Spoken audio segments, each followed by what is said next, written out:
What's the meaning of arboricultural?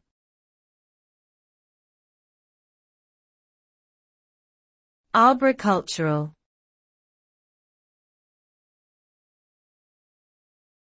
Arboricultural.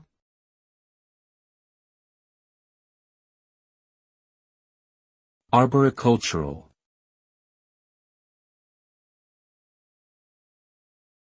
Arboricultural.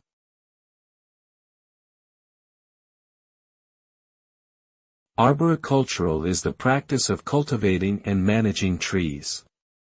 It involves a range of techniques including pruning, planting, and disease control. Arboriculturalists work to maintain the health and safety of trees in urban and suburban environments. By keeping trees healthy and well-maintained, arboriculturalists can help to improve air quality, provide shade, and support biodiversity. They may also work to preserve historic, cultural, or landmark trees. Overall, arboricultural aims to balance the benefits of trees with the needs of people and the environment.